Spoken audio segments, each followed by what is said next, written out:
Hey guys, got another update video for you on the F-150 and on the YJ. Start on the F-150 this time. As you can see, the frame is painted on the outside. I didn't do the inside because it's not that big of a deal to me and I could always get it again later. Got the 19-gallon tank in. Runs. Fuel pump works. I did have to wire in a new connector for the fuel pump because the aftermarket pump was different, different connector, but that's not a big deal. I did have to put, my brother helped me clean out and modify this vent valve to blow smoothly. It was a little sticky, so we ended up drilling out some piece on the inside of it, and so now it kind of just acts as an open air vent valve. There's not really an actual ball valve in it, but I did have a brand new one, but all the brand new ones you can find on Rock Auto are all single port vent valves, and the nipple on them is I would assume a 5/16 instead of a 3/8, so it was way too small for this hose. And basically this hose just goes to a cap to intake air, and then goes out through this hose, which goes up to the charcoal canister. So I would have had to delete the intake hose, which not really a huge deal, but I don't think that would have worked out in the long run. But anyway, we got that one to work. Did find out that the gas tank that was in this truck was a 16-gallon tank. It had an extra cross member that bolts here and there that supports the gas tank. Which is weird because everything online I've seen said that long bed 4-wheel drive dual tank trucks should have a 19-gallon front tank, but oh well. I had a 16-gallon tank. Rear tank's deleted. I have caps coming tomorrow to block off the pressure and return line, because the return line was actually returning fuel from the front tank back to the rear tank, which would explain why the rear tank had so much gas in it when I emptied it out. But anyway, I also got new sway bar links installed. You can see that one's off center because the holes on the sway bar are kind of rotten out. I'm eventually going to have to get a new sway bar for it, but for the time being I'm just going to run it as is.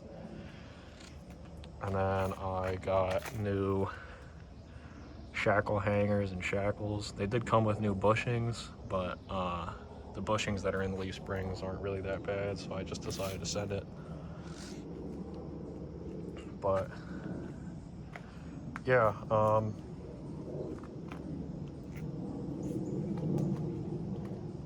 that's pretty much it on the truck. I'm just the 2 fuel line caps and bed hardware away from putting the bed back on and being able to drive it again. One other thing to note is this is the original fuel tank out of my brother's bullnose, and obviously it does fit in here, but the sending unit, the tabs are different that lock the actual sending unit in. So I think originally there's a tab here and a tab here, but on this sending unit we had to relocate or grind a notch here for the tab, because the tabs are here in these 2 spots. But that wasn't really a huge deal, pretty easy to do. And the other thing is there's a metal tube right in the filler neck here on the tank side that we had to, it's just spot welded on, you just break it off. That's for the original bullnose vent tube, which isn't compatible with the OBS filler neck. So either, you'd either have to run an OBS filler neck and break off the tube, or run a bullnose filler neck. but the OBS filler neck is a superior design anyway. It makes filling the tank up a lot easier. Yeah, so also you can see my brother gave me his toolbox out of his truck, which is great because I've been wanting a toolbox back in the truck. I got rid of the one that I had. It's in my other brother's truck up there. I didn't really like that one because of how tall it was. You can see that one's a low profile and it's a lot deeper. The other toolbox has a taller top part above the bed, and so it kind of gets in the way of your vision.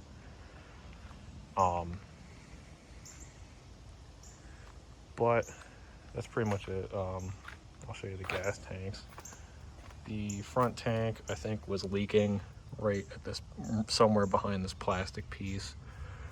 And the rear tank, you can see it's got 2 pinholes right there where I went to undo the straps on the top, and then I guess it relieved whatever was sealing those pinholes and just started dumping gas out.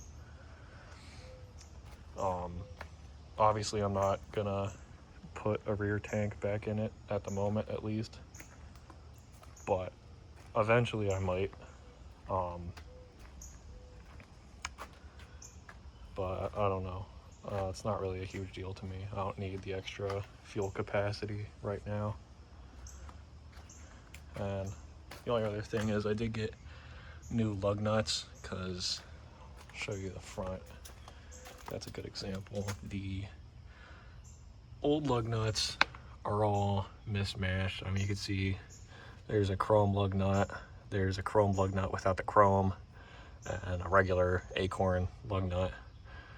And they're all different sizes. It makes it a real pain in the butt when you're taking the tire off to change sockets or change sides of your tire iron every time you hit a different lug nut. So I got a full set of lug nuts. Moving on to the Jeep, I'm not going to get into too much details because it really doesn't matter, but I did end up getting into an accident with it the other night. The guy was in the left lane, I was in the right lane, and right as I went to pass him, he moved over in front of me with no turn signal, and although I was about half a car length or a car length behind him, I tried to stop and locked up either 1 or 2 front wheels and just slid into the back of him. Luckily, there is pretty much no frame damage. The only body damage is a little ding on the fender cap, and I'll show you the bumper. The bumper's toast. I'm glad I didn't hit him, you know, dead center on the bumper, because otherwise I would have definitely gotten frame damage. But you can see bumper is pretty bananaed. So my brother thought up the idea of chopping it off about here, so chopping the angled part off and then just drilling new holes and just having like a stubby middle bumper. Might do that, might just get a replacement stock bumper, we'll see.